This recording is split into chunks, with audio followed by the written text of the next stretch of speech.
How's life? I want to tell you a story about the Galaxy Book 4 Edge from Samsung.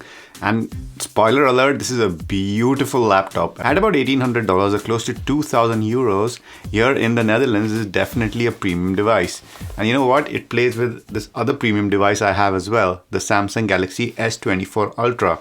So that's one of the draws for people who own Samsung devices, phones, watches, buds. The S24 Ultra and the Galaxy Book play very nicely together. Not just using the Windows Link app that you can use on any Windows PC, but also continuity features. This includes the AirDrop-like quick share and clipboard sharing. If you copy on your laptop, you can paste on your phone and vice versa. Using multi-control, I could basically connect my phone as a third screen in addition to the laptop screen and the monitor.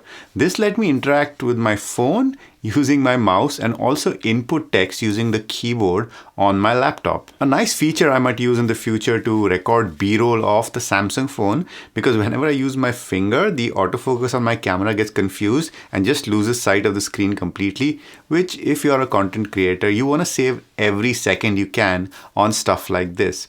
You also get the sidecar-like second screen feature. If you have a tablet, you get a connection to your Galaxy Buds, and of course that vintage feature, phone calls, which you can now take on your laptop instead of having to pull your phone out. Frankly, if you want to get this laptop and use Windows and are in the Samsung ecosystem, it's a very, very sweet device for that. That ecosystem lock-in is real, unfortunately. But a laptop is just more than having compatibility with your devices. It's also the laptop itself, and this is a beautiful screen. It's an AMOLED panel with pretty high resolution. It's got a 120 Hz refresh rate. And you know what, in my day-to-day use of video editing and just generally consuming content on this gorgeous screen, I had no complaints. It can get bright as hell. Heck, this is Samsung we're talking about, so they know how to make screens. I mean, just ask Apple. They source some of the screens from Samsung as well. Other than that, you also get touch control on the screen, which I've been using a Mac for a long time, and switching to touch is quite an adjustment, I must say. And it also feels a bit freeing. So you can basically touch elements on your laptop while you're typing.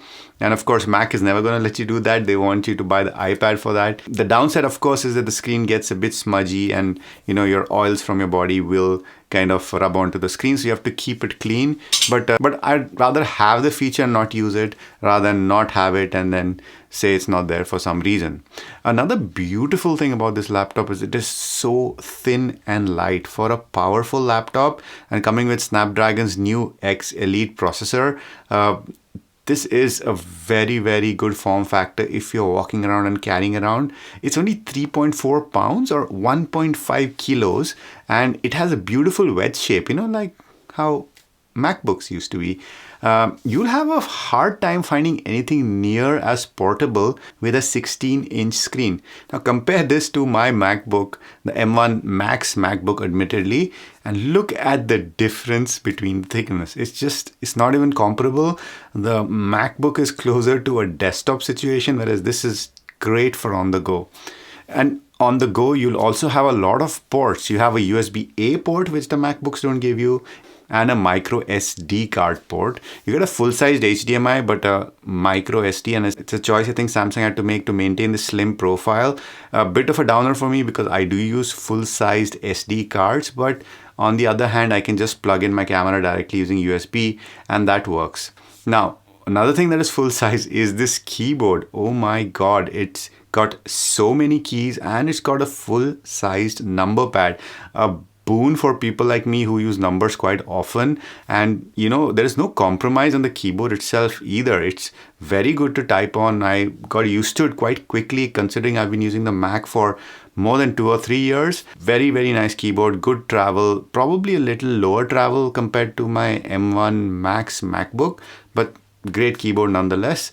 And you get a set of function keys, of course, and a fingerprint reader, which was surprisingly reliable. I did not expect it to work so well. Unfortunately, it wasn't all rainbows and sunshine for me with this laptop. For somebody who wants productivity on the go, but for some things, you should probably look somewhere else. For example, it has an Adreno GPU, so light gaming is fine, but I can't do any heavy gaming. Not that I'm a gamer, but I really wanted to use my Meta Quest 3S with this, but unfortunately the Quest Link does not support the Adreno GPU, so I'm left not being able to do PCVR.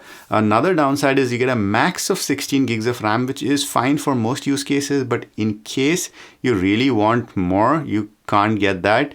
Also, you get a eUFS soldered on storage. You don't get SSD, so that might have some performance implications. It did slow down sometimes, I noticed when I was using a lot of heavy browsing and stuff like that, but it should be fine for the most part. The Snapdragon processor does pretty well. Of course, I mentioned the micro SD card, not a full-size SD card, and one of the downsides for some people may be that it is Windows. For me, that is an upside. In the sense, my 9 to 5 job is completely into the Microsoft ecosystem, so it has better compatibility with peripherals and things like that, but it does not, of course, support software that I need for this YouTube channel, which is Final Cut Pro, Motion, and things like that. Now, a lot of my use case is video calling and audio, and I must say that both the cameras are potatoes, but the Mac is arguably a better potato. You can see the footage here side by side.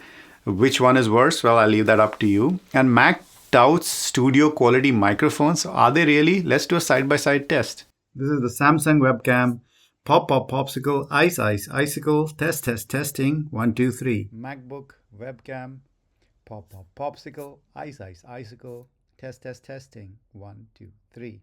So that is one reason I cannot move to this laptop full time. I'd love to switch to this. It's a beautiful laptop, but the lack of that software, yes, the ecosystem lock-in is real, as I said in the beginning, prevents me from moving to it. But this is a fantastic laptop if you want Windows, and if you have a Samsung device, definitely check it out. End of life.